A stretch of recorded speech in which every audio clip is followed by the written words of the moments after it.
सीता ने माला को प्रसाद स्वरूप हृदय में धारण किया। अब पार्वती जी ने आशीर्वाद दे दिया। बोले नारद बचन सदा सुचि साचा, और सो बरु मिली जाहि मनुराजा। पार्वती ने कहा जाओ सीता वो वर मिलेगा जो तुमने मन में सोचा है। सीता जी ने कहा माता जी आशीर्वाद गड़बड़ है। कहा आप क्या गड़बड़ है? सीता जी ने कहा पहले मैंने सुभग वाला सोचा था, बाद में सांवरों वाला सोचा है, कन्फर्म ये नहीं है कि मिलेगा कौन। तो मुस्कुराई पार्वती और कहा ये सीता अब तुम्हें ऐसा वरदान मिलेगा जो सुभग भी होगा सांवरो भी होगा। इसीलिए मनु जाहि राचो मिली ही सोबरु। कौन? सहज जाए वाला सुभग आए और सुंदर सांवरो। भगवती सीता को वरदान मिल गया। सीता जी घर आई। इधर राम जी ने भी फूल ले जाके गुरु जी को दिया। गुरु जी ने पूजा किया। अब पूजा करने के बाद गुरु जी ने आशीर्वाद दिया। आशीर्वाद देना चाहिए पूजा करने के बाद। हम लोग जनेऊ चढ़ाए चले आ रहे सोच करके, हाथ अशुद्ध, मुंह अशुद्ध, शरीर अशुद्ध। पंडित जी 5 हुई भैया खुश रहो, आशीर्वाद निकल रहा धाड़ा। समझे? आशीर्वाद भी सुमन पाई मुनि पूजा कीनी, पुण्य शीश दूं भाई। कुछ करो, तुम्हारे पास कुछ होगा तब ना आशीर्वाद किसी को दे सकते हो। हमारे पास कुछ नहीं, हम दिन भर बांटते रहे भैया खुश रहो, का मतलब है? झूठ लगता, पाप लगता, दोष लगता है। इसीलिए थोड़ा बहुत संध्या पूजन किया करो, कुछ तो वाणी प्रभाव रहे। समझे? अच्छा, इधर हमने बताया था अभी कि 1 वर्ष से महाराज जनक का कार्यक्रम चल रहा है धनुष यज्ञ का। आज अंतिम दिन है। सतानंद जी आए, राम लक्ष्मण सहित विश्वामित्र जी को लिवा ले गए। आज उस सभा में बड़ी भीड़ है राम लक्ष्मण को देखने वालों की। विशाल मंच बनाया गया है। गुरुदेव के साथ राम जी लक्ष्मण जी बैठे हैं। जनक जी ने कहा भाई कार्यवाही शुरू करो। आज भी 10,000 राजा आए हैं जो धनुष तोड़ने वाले। अच्छा, 10,000 नहीं है, राजा और भी हैं, लेकिन उन्होंने धनुष तोड़ने में अपना नाम नहीं लिखाया। क्यों नहीं लिखाया? देखो हमारे यहाँ बिटिया बेटा का जब विवाह होता था तो बड़ा पता करना पड़ता था। बिटिया बहन कहाँ बेही, ननिहाल कहाँ है, भाई कहाँ ब्याह, ये बड़े पता लगानी पड़ते थे। तो जो कुछ शुद्ध बुद्धि के राजा थे वो जनकपुर आए धनुष तोड़ने के लिए। तो जनकपुर वालों से पूछा भाई ये जनक जी के किस नंबर की बिटिया है? लोगों ने कहा ये हमारे महाराज जनक की पुत्री नहीं, ये तो पृथ्वी की पुत्री है। राजाओं ने कहा यार तब तो आना ही बेकार हो गया। लोगों ने कहा आना काहे बेकार हो गया, जाओ धनुष तोड़ो, विवाह करो। राजाओं ने कहा अगर जनक की पुत्री होती हम पक्का धनुष तोड़ते, लेकिन ये पृथ्वी की पुत्री है इसलिए धनुष नहीं तोड़ेंगे। लोगों ने कहा इसमें कौन सी बात है, अरे चाहे किसी की पुत्री हो शर्त पूरी करो, विवाह करो। राजाओं ने कहा बेवकूफी की बात करते हो, अरे ये जनक की पुत्री होती निश्चित तोड़ते, लेकिन ये पृथ्वी की पुत्री है, सीता पृथ्वी की पुत्री है और हम राजा लोग पृथ्वी पति कहे जाते हैं, तो ये तो मेरी पुत्री हुई। और कोई अपनी पुत्री से विवाह करता क्या? गोस्वामी जी ने लिख दिया और जिनके कछु विचार मन माही,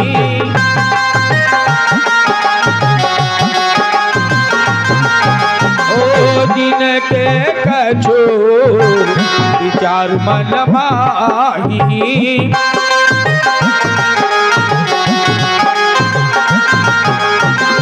जिनके कछु विचार मन माही,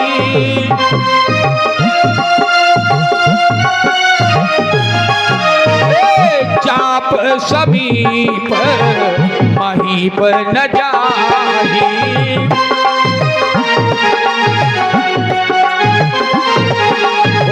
चाप समीप महीप न जाही। हरि बोल।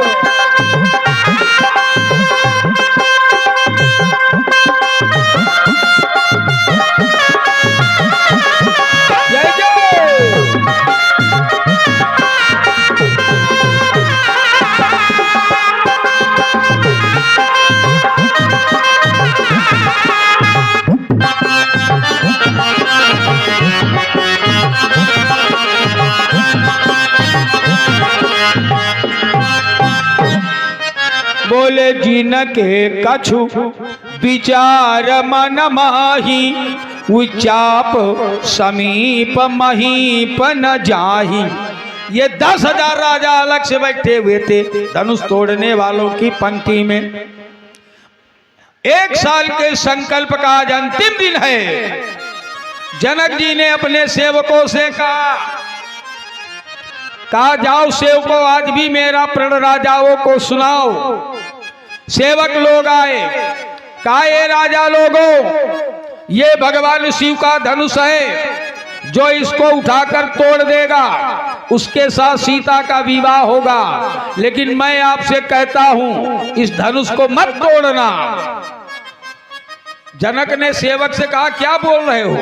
अरे ये कहो कि धनुष को तोड़ना है। सेवक ने कहा महाराज कहे हम भी वही रहे हैं, लेकिन हम अपने शब्दों में कह रहे हैं। सेवक ने कहा आप लोग इस धनुष को मत तोड़ना। एक राजा खड़ा हुआ, बोला तोड़ेंगे कैसे नहीं, तोड़ने के लिए नाम लिखाया है। अच्छा, सेवक ने कहा धनुष तोड़ोगे? बोले तोड़ेंगे।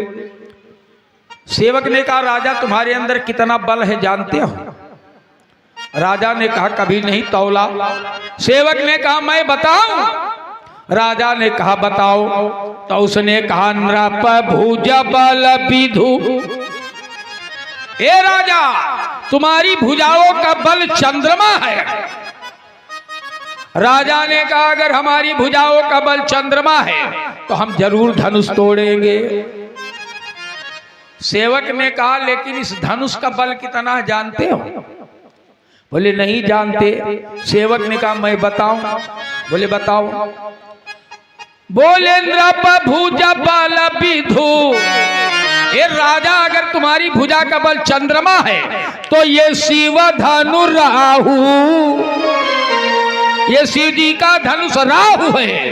और याद रखना चंद्रमा अगर राहु के पास गया तो राहु चंद्रमा को निगल लेगा, फिर चंद्र ग्रहण लग जाएगा, चंद्र ग्रहण लग जाएगा। वो राजा तो बैठ गया।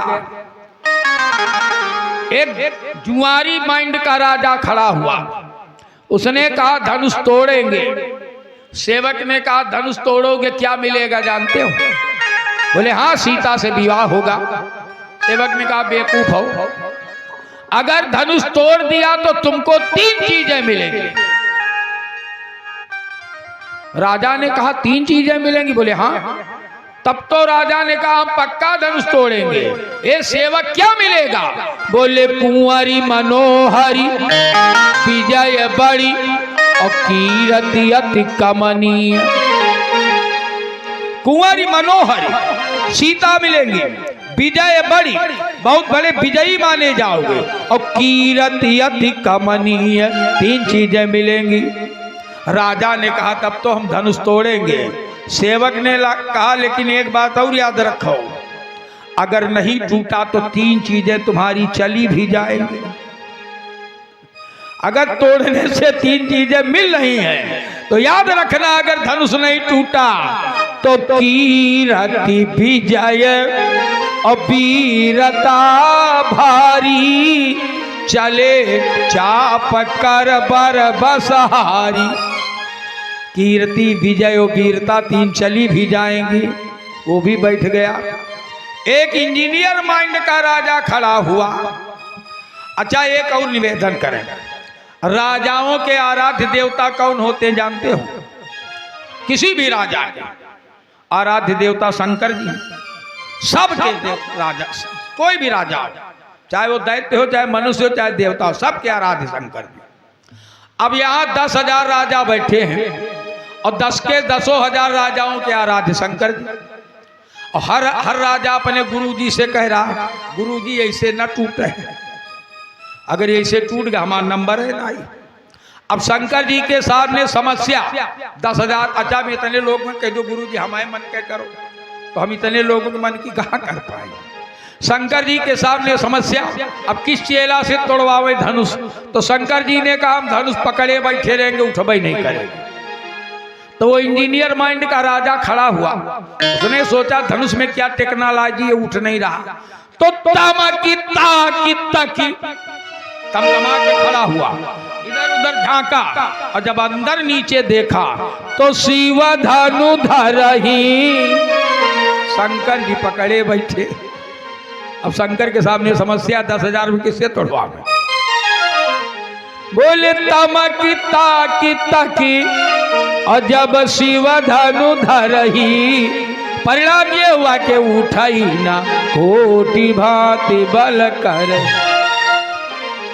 जब एक एक करके 10,000 राजाओं ने अपने बल का प्रदर्शन किया और धनुष को उठना छोड़ो, हिला नहीं, तो जनक ने कहा ये राजाओं जाओ, हाय देश देश के राजागण, हम किसे कहे बलशाली है, हमको तो अब मालूम चला ये पृथ्वी वीरों से खाली।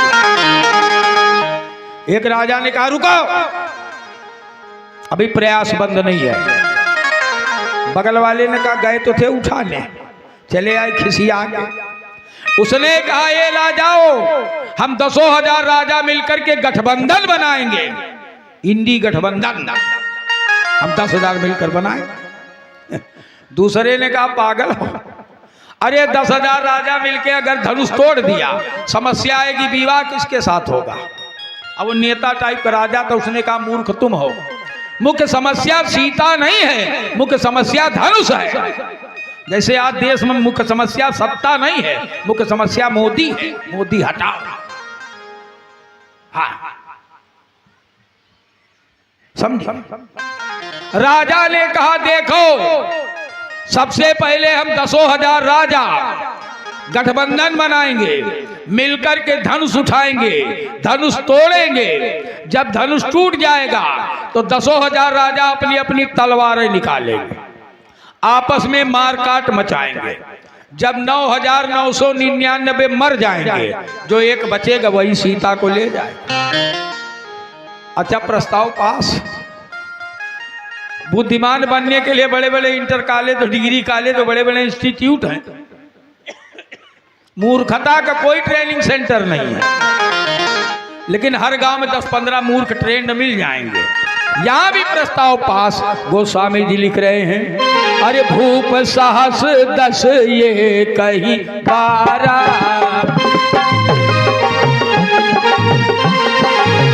भूप साहस 10 ये कही 12,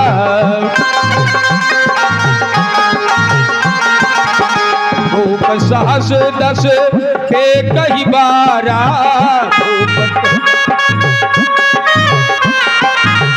लगे उठावन डरई नटारा, हाँ लगे उठावन डरई नटारा। हरि बोल।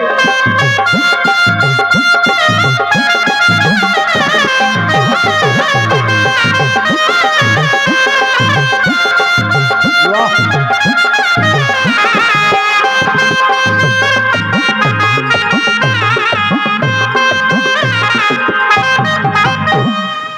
10,000 राजाओं ने मिलकर के धनुष को उठाना चाहा, नहीं उठा धनुष। अच्छा ये राजाओं की मूर्खता नहीं है। अच्छा ईमानदारी से बताओ, ये शुक्ला जी के माइक का ये राड तोड़ना है। अब एक 2-3 लोग पकड़े, अगर 2 लोग पकड़ेंगे तो 4 हाथ होंगे। अब इसको अगर 20 लोग पकड़े 40 हाथ हो जाएंगे। अब जब कहीं गाय पे नहीं बचेगा तो टूटेगा कहां से। अब 10,000 राजा का मतलब 20,000 हाथ। अब धनुष में जब कहीं गाय पे नहीं, कहां टूटे। मूर्खता है कि नहीं राजाओं का। जब 10,000 राजाओं से भी धनुष नहीं टूटा तो मैंने अभी निवेदन किया, बेटी के बाप का हृदय फट गया और उसने कहा ये राजाओं तजहु आस और निज निज गृह जाहु और लिखा न विधि वैदेही विवाहो और जो जनते बिनु भट भुई भाई तो पन करी होते न हसाई। और जैसे ही जनक का हृदय फटा, हमारे उत्तर प्रदेश का नौजवान खड़ा हुआ और कहा ये जनक बैठ नीचे। राम जी ने कहा क्या बोल रहे हो? लक्ष्मण ने कहा ठीक बोल रहा हूं। अरे बोले सीता जी के पिताजी हैं, सम्मान से नाम लो। बोले आपके पिता भी होते तो यही बोलता है। एक भी रघुवंशी जिस सभा में बैठा है, कोई ये कैसे कह सकता धरती वीरों से खाली हो गई। ए राघव, सड़े धनुष के लिए रो रहा है जनक, आदेश करिए, इस ब्रह्मांड को उठाऊंगा, कच्चे घड़े की तरह फोड़ दूंगा। एक सज्जन बोले लक्ष्मण जी ब्रह्मांड उठाते तो खड़े कहां होते, है ना। तो पहले लक्ष्मण जी की परिभाषा पढ़ो। लक्ष्मण जी कौन है? रावण के शक्ति बाण से जब लक्ष्मण जी बेहोश हुए कि नहीं हुए? रावण कि मेघनाथ वाली से? कौने से हुए? तुम तो खाली सर हिलाओ, पता नहीं ये वाली क्यों वाली। अच्छा मेघनाथ के नहीं, एक बार रावण के मान लियो, अब निकलेगा मुंह से तो मान लियो, हमारी मान लियो, 2 दिन बाद हम चले जाएंगे। रावण के शक्तिवार से जब लक्ष्मण जी बेहोश हुए, रावण ने सोचा लक्ष्मण की लाश लंका ले जाऊंगा और दिखाऊंगा, अपने पौरुष को परिचय दूंगा। आज रावण उठा रहा है लक्ष्मण को लंका कांड में। पढ़ो लक्ष्मण की परिभाषा। बोले ब्रह्मांड भुवन विराज जाके, एक सिरजी मिरज कनी। ये वो लक्ष्मण हैं जिनके एक सिर में एक ब्रह्मांड धूल के कण की तरह रखा है। ब्रह्मांड भुवन विराज जाके, एक सिरजी मिरज कनी। ओते ही चाह उठावन मूढ़ रावण, जान नहीं त्रिभुवन धनी। वो लक्ष्मण बोल रहे हैं। अब एक कण का तोड़ने के लिए लक्ष्मण जी कहाँ खड़े होंगे, कहाँ बैठेंगे? मानस पढ़ा कर थोड़ी मेहनत। समस्या ये है कि हम लोग पढ़ते नहीं हैं। हाँ 24 घंटा हम गाते बढ़िया है। बज रही है ढोलक, प्रसंग चल रहा है कि दशरथ जी मर रहे हैं। तापस अंध साप सुधियाई और कौशल्य सब कथा सुनाई। दशरथ मर रहे हैं, रानियां उदास हैं। अब गावे वाले गा रहे तुनुक तुनुक धुन तो ना, अब करावे वाले भैया और बहुत बढ़िया गा रहे। जब करा रहे रामायण भैया और बहुत बढ़िया, चाय हो मंगाओ भैया, उनका बहुत बढ़िया गाना चल रहा है। वाह 24 घंटा में बरखी तेरही सब कर डालते हम लोग रामचरितमानस। गाइए रामचरितमानस को, पढ़ने के लिए कहीं नहीं लिखा, गाने के लिए ही लिखा है। खूब गाओ रामचरितमानस, लेकिन जे गावैया चरित संभारे, संभाल के गाओ। वहां भी कोई करुण रस का गीत लगा, प्रसंग तो देखो कहाँ है। लेकिन हमको प्रसंग इसलिए कि रोज पढ़ते नहीं, हमारा मतलब पेशा है खाली गावे जाए। आज फला जगह कार्यक्रम है, काल हुआ है, कार्यक्रम में पढ़ते हैं रामायण, बाकी तो पढ़ते नहीं।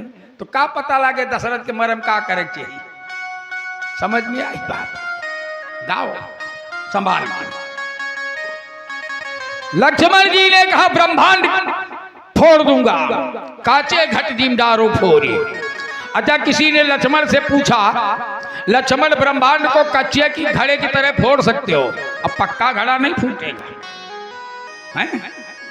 लक्ष्मण ने कहा मूर्ख हो, फूट तो पक्का घड़ा भी जाएगा, लेकिन पक्का घड़ा अगर फूट जाए तो फिर उसको चाहे कितने कुचलो दोबारा घड़ा नहीं बनेगा। और कच्चा घड़ा फूट जाए तो मिट्टी को कुचल के सानों फिर घड़ा तैयार। लक्ष्मण ने कहा ये ब्रह्मांड बनाता कौन है? हमारे भैया श्री राम। अगर कच्चे घड़े की तरह तोड़ूंगा ब्रह्मांड को तो राम जी दूसरा ब्रह्मांड फिर बना देंगे, और अगर पक्के घड़े की तरह तोड़ दिया तो अनंत कोटि ब्रह्मांड में एक ब्रह्मांड कम हो जाएगा। इसलिए काचे घट जिमि दारऊ फोरी, असकऊ मूर मेरु कहिव तोरी। सुमेर पहाड़ को भी मूली की तरह तोड़ सकता है। अच्छा राम जी ने कहा बैठ जाओ। लक्ष्मण का काम था राम को थोड़ा पावर देना, बाकी का काम तो वही करेगा। लक्ष्मण जी बैठ गए। अब पूरी सभासन, तो विश्वामित्र जी ने आदेश किया, उठहु राम भंजहु भव चापा,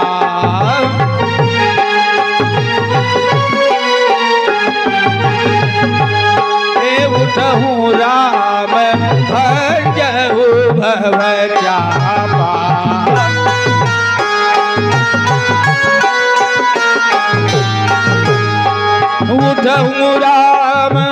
भंजहु भव चापा उठऊ राम। मेटहु तात जनक परितापा,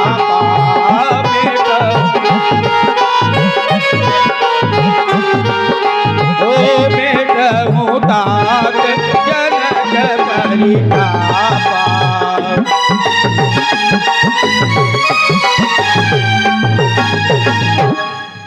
विश्वामित्र जी ने आदेश कर दिया, उठहु राम भंजऊ भव चाप।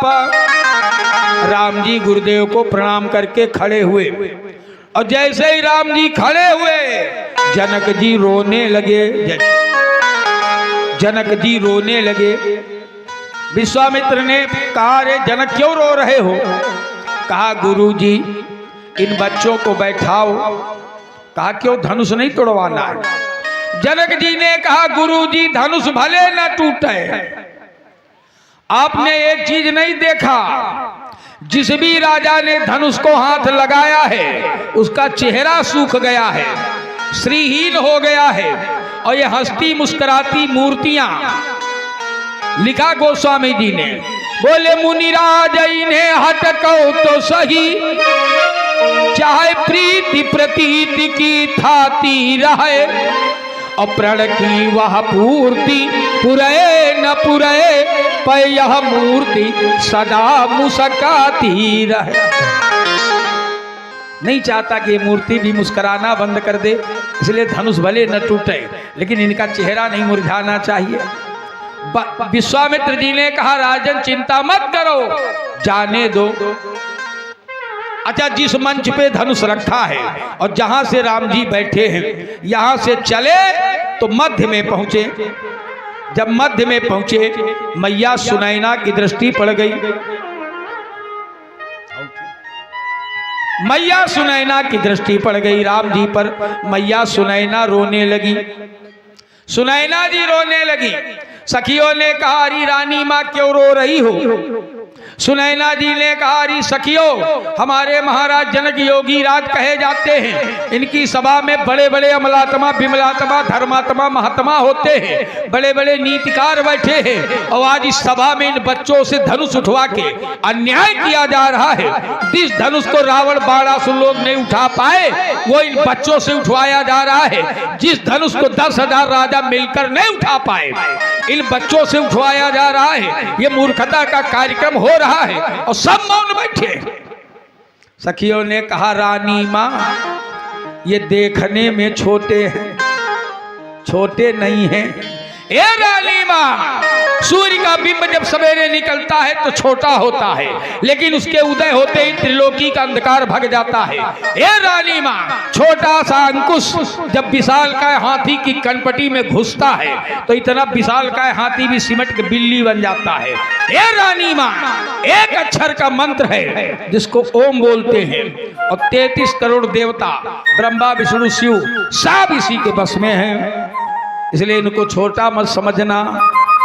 तब तक राम जी उस मंच पे पहुंच गए जहां धनुष रखा है।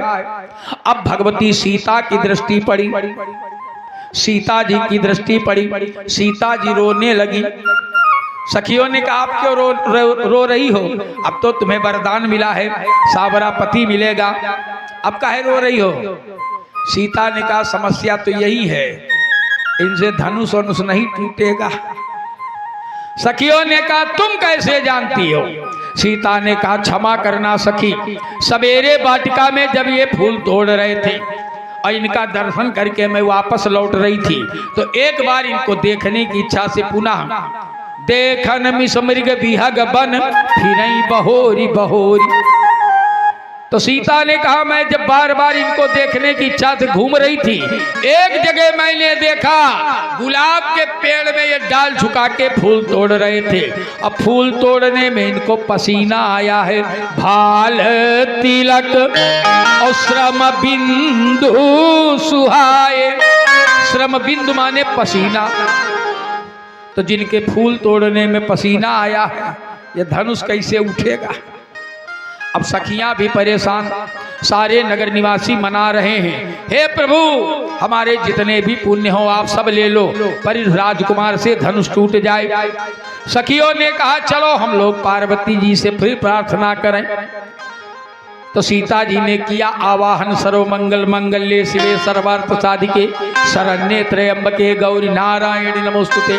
पार्वती जी आ गई, कहा क्या है सीता?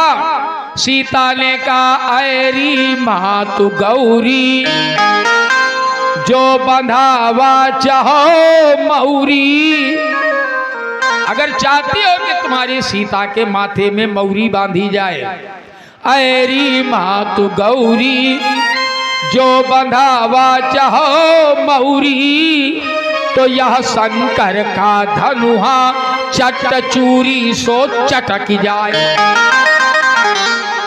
पार्वती ने कहा नहीं होगा, हम वरदान देने तक हमारा मामला था। तो शंकर जी की प्रार्थना किया सीता जी ने, महादेव। शंकर जी ने कहा बोलो। बोले महाराज धनुष टूट जाए। शंकर जी ने कहा देखो सीता, ये मामला धनुष का है, अब हम किसी के मामले में अपनी टांग क्यों फंसावें। नहीं मदद किया। गोस्वामी जी लिख रहे मन ही मन मनावय कुलानी के हो प्रसन्न महेश भवानी।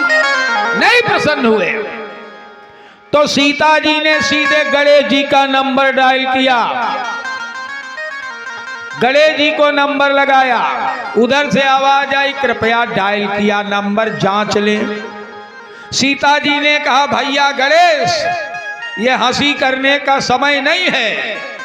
गणेश ने कहा बताया कि डायल किया हुआ नंबर पुनः जांच ले। सीता ने कहा भैया गणेश हंसी मत करो, इज्जत की बात है, थोड़ा सा धनुष को हल्का कर दो। गणेश जी ने कहा गलत जगह नंबर डायल है, हम हल्का करने वाले देवते नहीं हैं। अच्छा पहले तो हम खुद हल्के नहीं, इतना बड़ा पेट है। हाँ गणेश ने कहा हम खुद हल्के नहीं, और दूसरे हम हल्के करने वाले देवता नहीं। अच्छा दीपावली को आप लोग लक्ष्मी और गणेश की पूजा करते हो, काहे करते हो?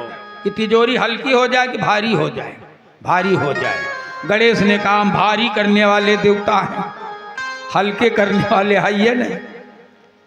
सीता जी ने कहा भैया कुछ मदद कर दो। गणेश ने कहा ये सीता, दुनिया में बेटे तीन प्रकार के, एक होता है पूत, दूसरा है सपूत और तीसरा कपूत। पूत वो है जो माँ बाप की संपत्ति को न बढ़ावे न घटावे, माँ बाप जितना छोड़ के मर गए उसी में काम चलावे। सपूत वो है जो माँ बाप की पैतृक संपत्ति को अपने पुरुषार्थ से दुगुनी तिगुनी करे। और कपूत वो है जो माँ बाप की पैतृक संपत्ति को बोतल में डाल के पी जाए। समझ में आई बात? शराबी हलक गजब के होते। एक बार हम वहाँ सिलवासा में कार्यक्रम कर रहे थे, समुद्र नहा लिया था तो हमको खांसी आ रही थी। एक शराबी खड़ा हुआ, बोले महाराज शराब पी लो खांसी चली जाएगी। और बताया कि हाँ बड़ी सस्ती मिलती, तुम्हारी यूपी में महंगी है, 56-59 रुपया बताए बोतल। तो हमने कहा बैठ जाओ भैया, शराब पीने से खांसी नहीं जाती। उसने कहा महाराज हम गारंटी लेते हैं खांसी चली जाएगी। तो हमने कहा गारंटी कैसे लेते हो? उसने कहा महाराज शराब पीने में जब हमारी पूरी जायदाद चली गई तो तुम्हारी इतनी खांसी नहीं जाएगी, वो तो चली जाएगी। समझे? गणेश जी ने कहा सीता, पूत वो है जो माँ बाप की पैतृक संपत्ति को न बढ़ावे न घटावे, जितनी छोड़ गए उसी में काम चलावे। सपूत वो है जो माँ बाप की पैतृक संपत्ति को अपने पुरुषार्थ से दुगुनी तिगुनी बढ़ावे। अब कपूत वो है जो माँ बाप की संपत्ति को खा जाए। गणेश जी ने कहा सीता, ना मैं अपने बाप का पूत हूँ ना कपूत हूँ, मैं अपने पिता का सपूत हूँ। और ये धनुष हमारे पिताजी की पैतृक संपत्ति है, घटा नहीं सकता हूँ, बढ़ा सकता हूँ। नहीं किया मदद गणेश जी ने। गोस्वामी जी लिख रहे गणनायक वरदायक देवा आवाजू लगे कीनी तुव सेवा। गणेश जी ने भी नहीं सुना तो सीता जी ने देखा पूरी सभा की ओर कहीं से कोई मदद नहीं है, तो सीता जी ने सीधे धनुष की शरण ले लिया और कहा सकल सभा के मति भई भोरी।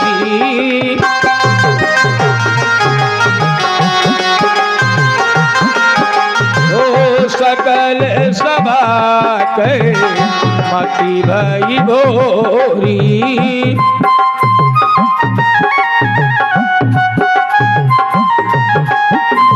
सकल सभा के मति भाई भोरी।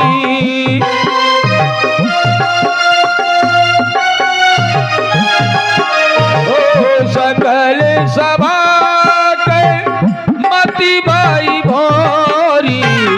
अब मोहि शंभो चाप गति तोरी।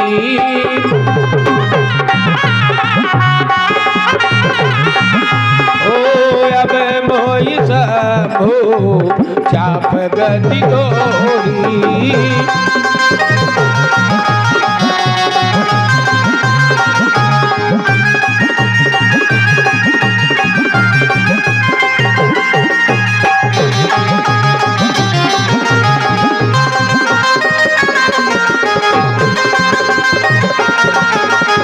हरि बोल।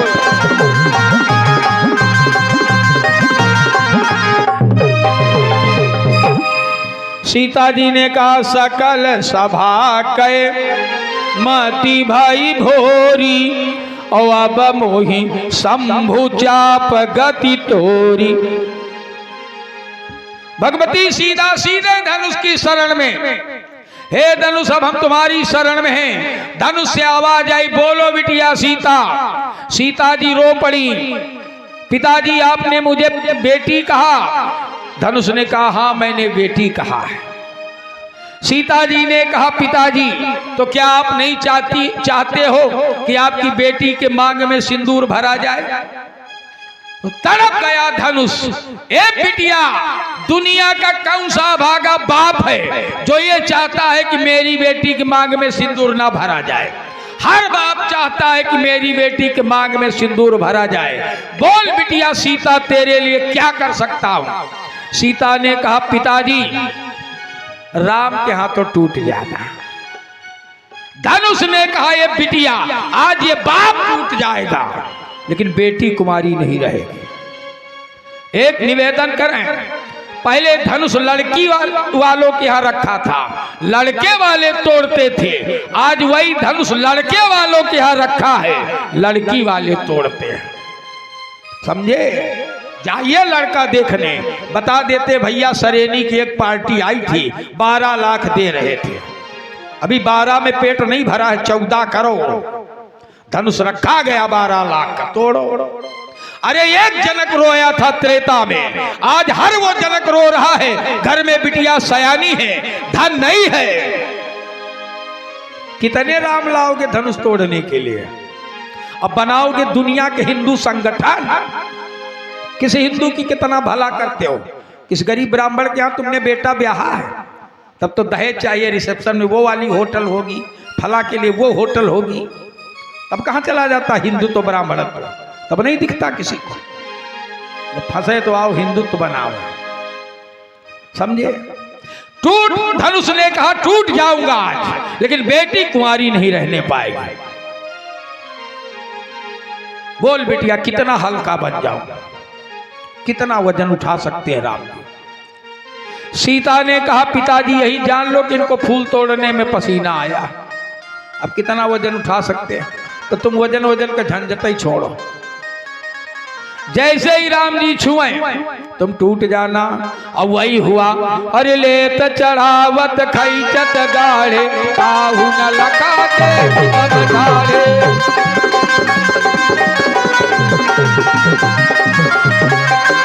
लेत चढ़ावत खैचत चत गाड़े, काहू न लखा देख सब ढाड़े।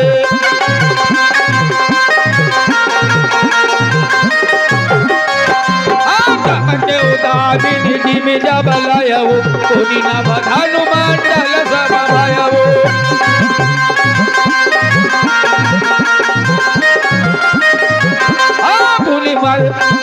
पुलिते राम माध्य धनु तोरा, हरे भुवन धुलि घोर कठोरा।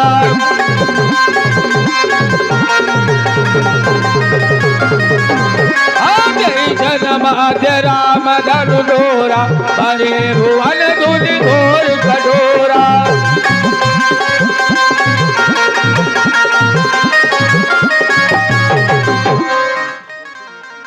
जैसे ही राम जी ने धनुष को उठाया, बोले दम के उदामिनी जिमी जब लयऊ।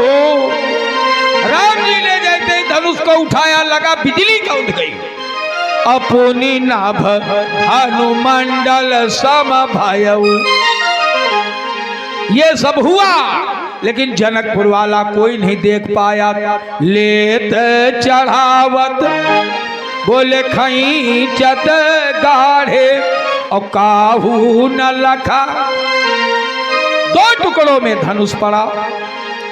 अच्छा, किसी ने धनुष से कहा, दो टुकड़ों में धनुष पड़ा है। किसी ने धनुष से कहा, बहुत अकड़ रहे थे तुम, बहुत अकड़ रहे थे। 10-10 हजार राजा मिल के उठा रहे थे तुमको, नहीं उठे। आज एक बच्चे के हाथ टूट गए, क्या मिला तुमको? धनुष ने कहा, ये दुनिया के लोगों, भले मैं टूट गया हूं, लेकिन तुमसे बढ़िया जीवन मेरा है।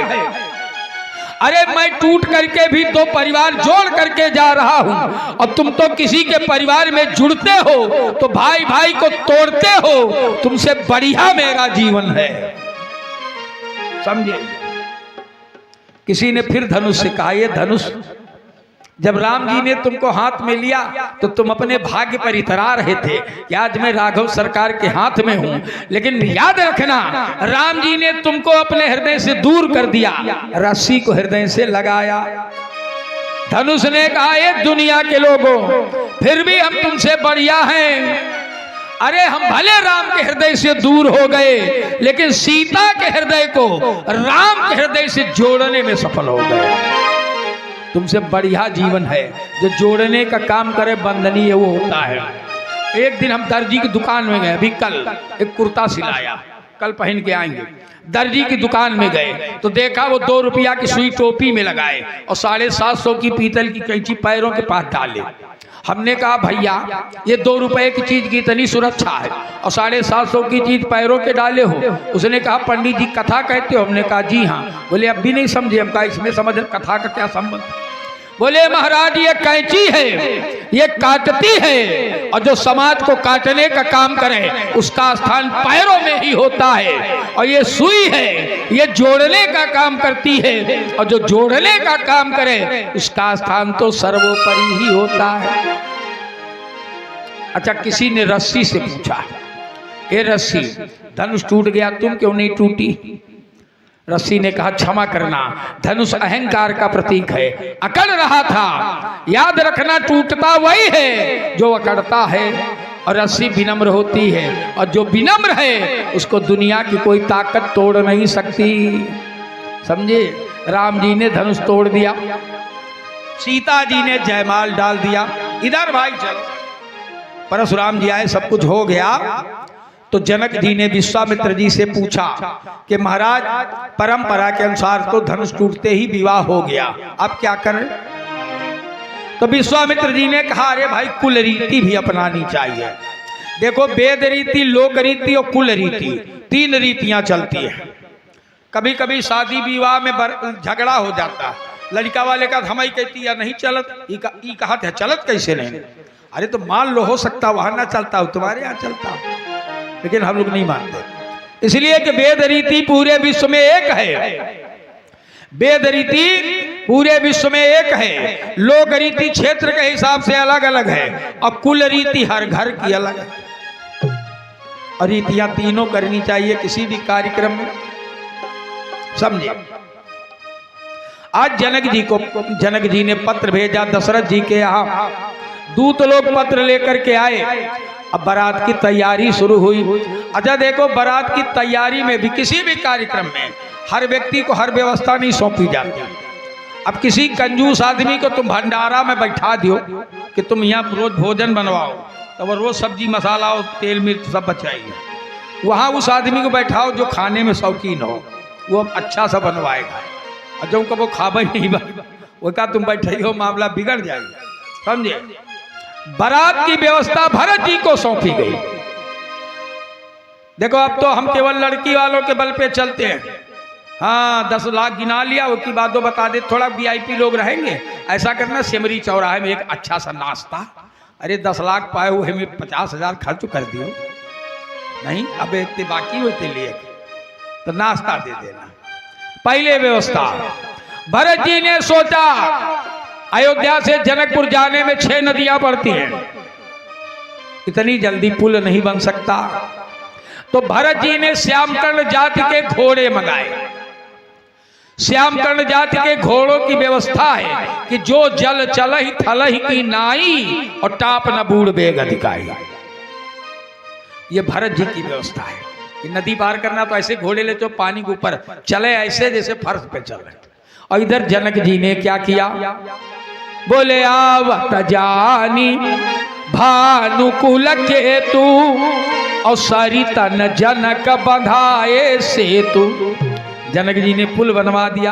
तब विवाह होते थे, तब होते थे विवाह, जिसमें विशेष वाह वाह हैं। बर वाले बोले वाह, कन्या वाले बोले वाह, व्यवस्था बोले वाह।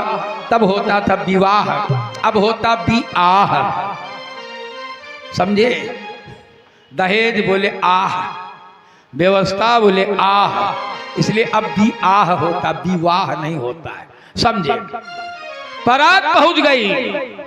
जनक जी ने देखा महाराज दशरथ बारात लेकर के आए हैं, तो जनक जी ने बारात के नाश्ते की व्यवस्था किया।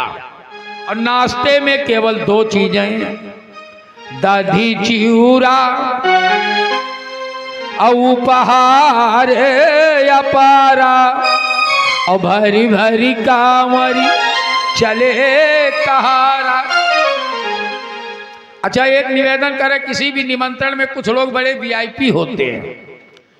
सच्चाई है कि उनके घर में चाहे त्योहारों के दिन पनीर ना बने, लेकिन न्योता में पनीर की डोंगा में खड़े तो खाली गटिया गटिया छाटत। जितने पीछे आवती घास खाद खाली यही पनीर खाद हर जगह होते हैं। दशरथ जी की बारात में वीआईपी लोग, अरे सोचे कि इतने बड़े चक्रवर्ती सम्राट की बारात है, बढ़िया चाट वाट की ठेलियां लगी होगी, और यहाँ खाली दही चूरा। अब 750 किलोमीटर का सफर। अरे बोले हम दही चूरा खाने आए यहाँ। कुछ लोग अकड़े, कुछ जने बेचारे भूखे रहे, खाएं जो मिले तो एक निवेदन करें, बाप की इज्जत की चिंता जितनी बिटिया को होती है, बेटे को नहीं होती। बेटा भरे चौराहे पर बाप की बेइज्जती कर सकता है, बेटी नहीं करेगी। लेकिन हम लोग बेटा पाने की चाह में बेटियों को गर्भ में मार रहे हैं। समझे? बाकी बिटिया के रोल क्या है देखिएगा। सीता जी ने देखा चक्रवर्ती सम्राट आए हैं बारात लेकर के, और हमारे पिताजी ने दही चूरा भेजा है, बाप की बेइज्जती हो जाएगी। सीता जी ने हृदय सुमेरी सब सीधी बोलाई, अभूप पहु नई करन पठाई। सारी रिद्धियों सिद्धियों को बुलाया भगवती सीता ने, सब आ गई। किशोरी जी आदेश करो, बोले दशरथ जी का सम्मान करो। सारी रिद्धियां सिद्धियां सोने की प्लेट में बढ़िया नाश्ता लेके एक एक बाराती के सामने एक एक रिद्धि सिद्धि खड़ी। अब जो वीआईपी वाले जो दही चूरा दुनौवा ले घूमत रहे, आप लोग कौन है? बोले हम लोग किशोरी जी की दासियां हैं। ये क्या है? बोले नाश्ता है। अरे बोले कैसी व्यवस्था? पहले दही चूरा भेजा, अब नाश्ता भेज दिया। दासियों ने कहा क्षमा करो सरकार, थोड़ा देर हो गई, बारात लंबी है, व्यवस्था में देर हो गई। दही चूरा आप लोगों के लिए नाश्ते के लिए नहीं आया था, आप लोगों ने खाया तो नहीं? कहा क्यों? अरे बोले दही चूरा तो जो आपके बारात में घोड़ा आए हैं उनके लिए था। अब जी खा भी रहे दही चूरा, उल्टी कराए। बोले नाश्ता तो अब आया है, ये बेटी का रोल है। याद रखना, शबनम की एक बूंद सी होती है बेटियां, शबनम की एक बूंद सी होती है बेटियां, स्पर्श खुरदरा हो तो रोती है बेटियां। बेटे में और बेटी में अंतर न देखिए, हीरा है अगर बेटा तो मोती है बेटियां, हीरा है अगर बेटा तो मोती है बेटियां। इसलिए बेटी बचाओ और बेटी पढ़ाओ। समझ में आ रही बात? सीता जी ने पिताजी की इज्जत बचा लिया। अच्छा, रात में चारों भाइयों का विवाह हुआ। चलो, रात में चारों भाइयों का विवाह हुआ। अच्छा, विवाह के बाद एक कार्यक्रम हमारी माताएं करती हैं, दुल्हा को एक कमरे के अंदर ले जाती हैं, उसका नाम है कोहबर। कोह माने क्रोध, बर माने दुल्हा, जहां दुल्हा का क्रोध ना पा जाए। कैसी बढ़िया मनोवैज्ञानिक व्यवस्था थी हमारे यहाँ, पता चल जाता था दुल्हा कैसा है। चारों दुल्हा सरकार कोहबर में। एक सखी ने राम जी की बढ़िया मड़ियों से जनी पनहिया उठाया, उन पनहियों को रेशमी वस्त्र में लपेटा और चांदी की थाल में रख के राम जी के पास ले गए। वैसे जूता पहले विवाह में चुराए जाते थे, अब विवाह में चुरावे वाला कार्यक्रम बंद, अब कथा भागवत में चुराए जाते। हाँ, क्रिया नहीं बंद है, वहां होती तब यहाँ होती है। वैसे यहाँ अभी नहीं चुराए गए, आप लोग बढ़िया हैं, लेकिन होता है।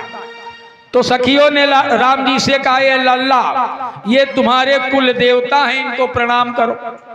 अरे राम जी ने कहा, अरे सखियों, ये हमारे कुल देवता तुम्हारे घर में क्या कर रहे हैं? बोले नहीं, वो बारात में आए हैं। तो बोले इनको बारात में रहना चाहिए। कहा नहीं नहीं नहीं, प्रणाम करो। शंकर जी ने कहा भाई देखो, हमारे तो कुलगुरु, राम जी ने कहा हमारे तो कुलगुरु भगवान शंकर हैं, हम तो उन्हीं को प्रणाम करते हैं।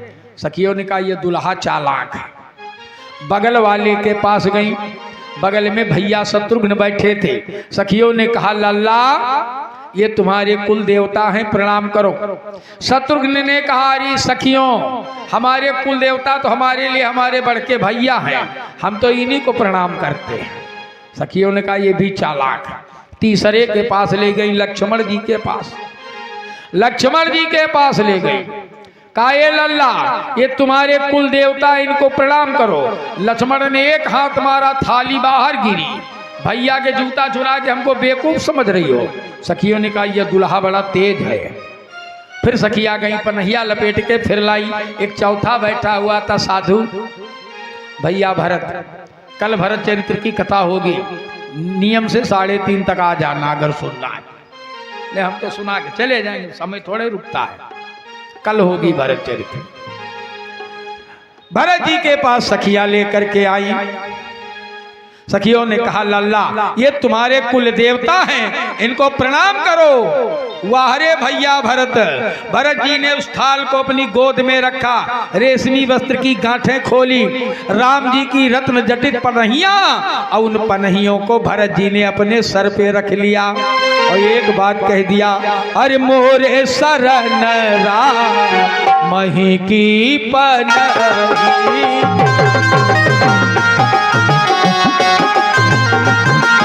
मोरे शरण राम की पनही।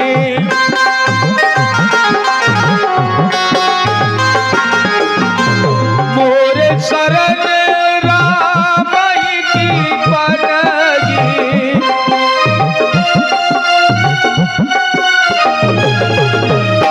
मोरे शरण राम की पनही, राम सुस्वामी दोष सब जनही।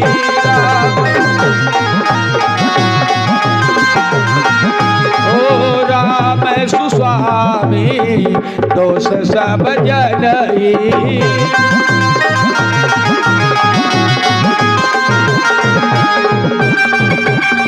हरि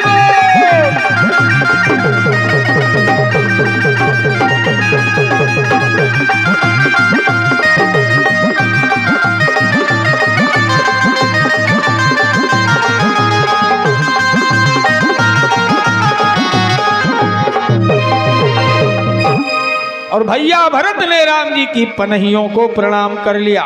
ये भरत का चरित्र है, कल सुनिएगा। आइए, दूसरा दिन हुआ, चारों दुल्हा सरकार कलेवा खाने पहुंचे। तो देखो, कलेवा खाने में एक कार्यक्रम होता है, दुल्हा जो है सास का आंचल पकड़ता है। चारों दुल्हा सरकार के पास मैया सुनैना आई। सखियों ने कहा, लल्ला माता जी का आंचल पकड़ो। राम जी ने सुनैना जी का आंचल पकड़ लिया। सखियों ने कहा, लल्ला कुछ मांगो इनसे। कहा, माता जी अपना आशीर्वाद बनाए रखो, कुछ नहीं चाहिए। अरे सबने कहा, आशीर्वाद तो हैये है, दामाद हो, लेकिन कुछ मांगो। राम जी ने कहा, क्या मांगे, सब कुछ है। अच्छा, आज के राम जी होते मोटरसाइकिल। पूछो बच्चा पेट्रोल कहाँ से भरी हो, तो हम तो कुछ नहीं कहे, बप्पा हेडमास्टर, उन्हें इनके वेतन से भरा जाए पेट्रोल। सही मोटरसाइकिल, हम तो खाली समोसा खाई सड़क पर घूमी थे, समझे। राम जी ने कहा, कुछ नहीं चाहिए। सखियों ने कहा, नहीं लल्ला मांगना चाहिए। राम जी ने कहा, देंगे फिर आप? बोले हाँ। बोले जनक जी को बुलाओ। जनक जी आ गए। राघव, राम जी ने कहा, महाराज मुझसे कहा जा रहा कलेवा खाने में नेग मांगो। जनक जी ने कहा, जो भी इच्छा हो मांगो, यथा शक्ति यथा भक्ति, हम जो भी आपको देंगे। तो राम जी ने कहा, महाराज अगर नेग देना चाहते हो तो एक नेग दे दो। बोले क्या? राम जी ने कहा, हमारे बारात में ब्राह्मण क्षत्रिय वैश्य शूद्र चारों वर्णों के नौजवान लड़के आए हैं। तुम्हारे जनकपुर में ब्राह्मण क्षत्रिय वैश्य शूद्र चारों वर्णों की नौजवान लड़कियां हैं। अगर तुम हमें कलेवा में नेग देना चाहते हो तो यही नेग दे दो कि जितने भी नौजवान हैं उन सब की शादी तुम अपने खर्चा से करवाओ। और यही हुआ। जनक जी ने अपने खर्चा से पूरे नगर की कन्याओं का विवाह करवाया। गोस्वामी जी लिख रहे हैं, जनक भवन के शोभा जैसी,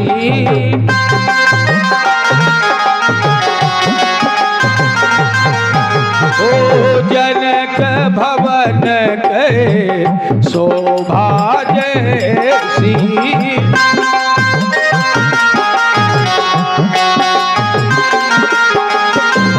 जनक भवन के शोभा जैसी,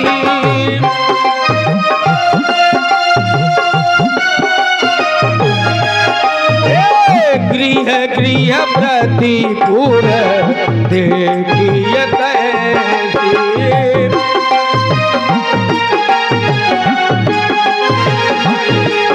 ओ गृह गृह प्रतिपुर देखिए तैसी।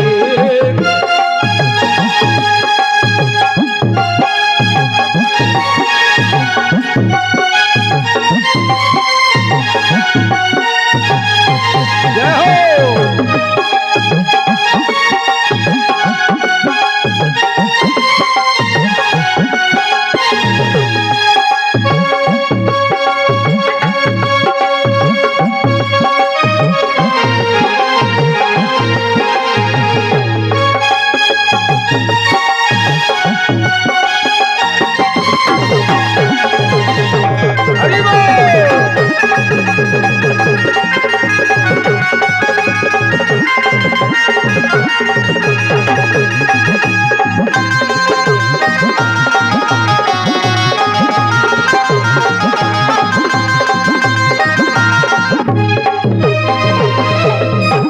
बोले जनक भवन के शोभा जैसी, तो गृह गृह प्रतिपुर देखिए तैसी।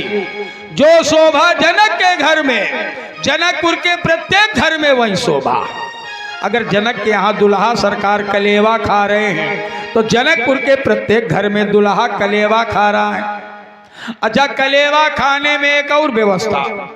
कल किसी ने कहा था गारी सुनाओ। अब गारी देंगे, भागेंगे घर को, हाँ, जिसे पकड़ न पाओ। हल्का सखिया ढोलक वोलक लेके आ गई। बोले गाली दो। किसी ने कहा किसको देना? बोले राम जी को। एक सखी ने कहा अरे सखी ये मर्यादा पुरुषोत्तम है, इनको गाली भी मर्यादा में देना है। सखियां लगी गाली देने।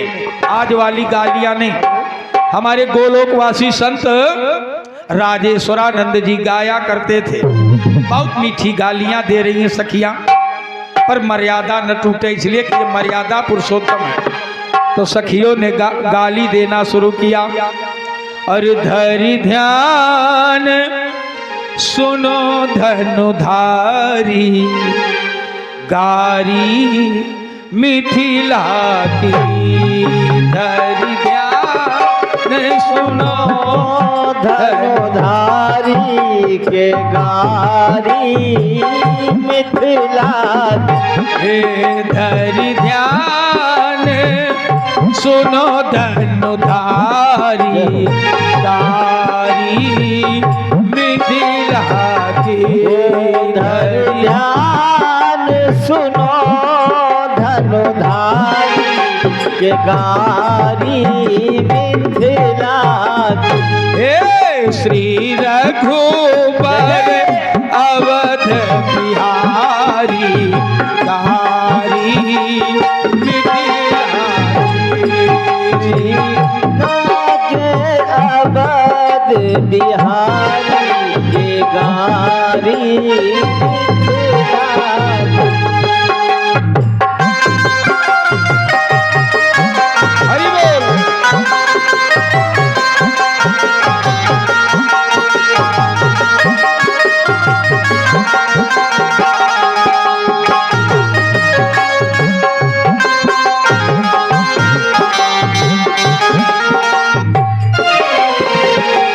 और महानंदी सेवा समिति के जो संस्थापक है श्रद्धेय अश्विनी जी मिश्रा, आपकी ओर से इस गाली में 100 पत्र मुद्राएं प्राप्त, आपसे मंगल कामना। सखियों ने कहा ये लल्ला, तुमको तो हमारे महाराज जनक ने निमंत्रण भी नहीं दिया धनुष यज्ञ का, लेकिन तुम विवाह करने के इतने शौकीन थे कि धनुष जाके सुनी ब्याह उमंग में। धनुष जाके सुना ब्याह मन में। बिन चिट्ठी कौशिक मुनि संग में। बिन चिट्ठी कौशिक मुनि संग में। बनियाए कमंडल धारी, गारी मिथिला की। बनियाए कमंडल धारी के गारी मिथिला की। बनियाए कमंडल धारी, गारी मिथिला की। बनियाए कमंडल धारी के गारी मिथिला की।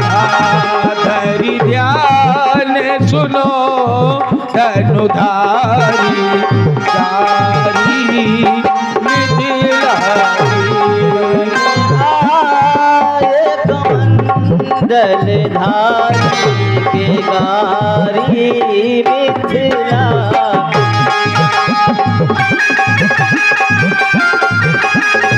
हरि बोल।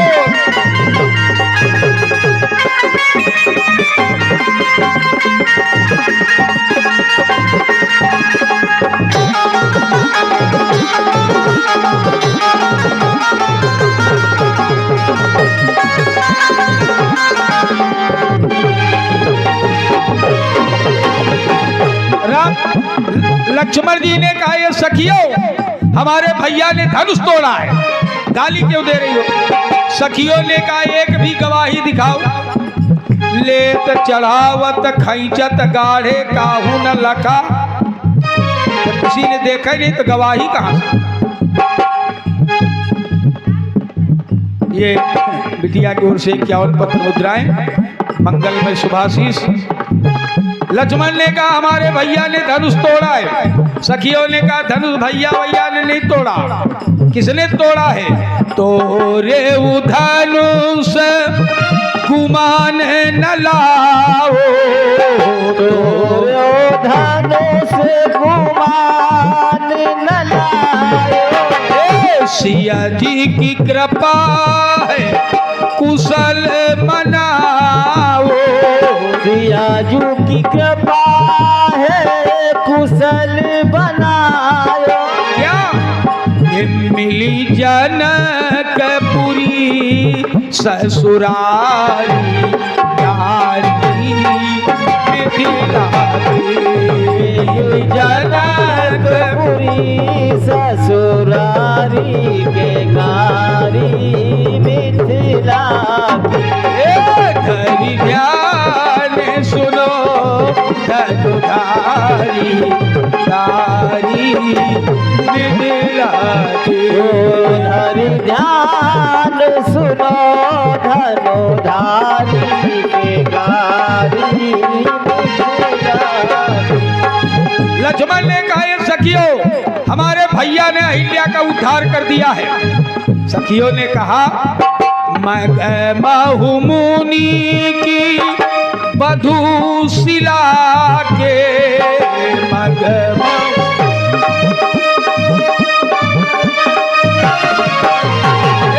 तारी दियो प्रभु चरण छुआ के तारी।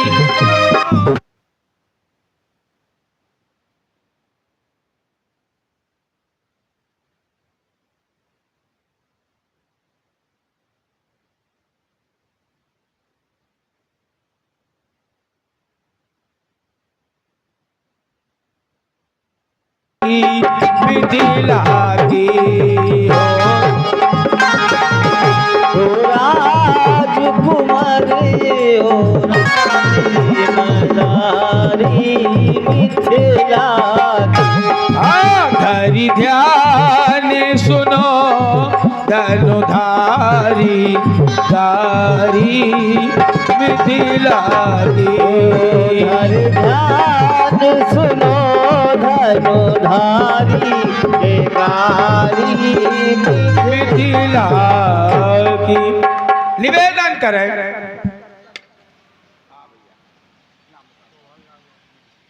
ये भाई सोहनलाल यादव आपकी ओर से एक पत्र मुद्राएं। माँ भगवती आपका मंगल करें। अच्छा, विवाह का कार्यक्रम संपन्न हो गया। जनक जी से विदा लेने गए भगवान श्री राम। महाराज अब विदा दीजिए। यद्यपि आप अपना प्रेम छोड़ नहीं पा रहे हो, लेकिन विदाई तो होनी है। आज सीता जी चारों बहनें दुल्हन की तरह सजाई गई। जनकपुर की जितनी वरिष्ठ महिलाएं हैं सब आ गई, सीता जी को शिक्षा देने लगी देन सिकशील सराही। सब शिक्षा दे रही है भगवती सीता को। ए बिटिया, ससुराल में जाना तो सास ससुर गुरु सेवा करे हूँ। ससुराल में सेवा 3 की करना है। पति की सेवा करना नहीं लिखा, केवल सास ससुर गुरु। सास की सेवा करना, ससुर की सेवा करना, और यहाँ गुरु का मतलब घर के बड़े बुजुर्ग, उनकी सेवा करना। पति को क्या करना है? बोले पति रुख लखी आय सुअनुसर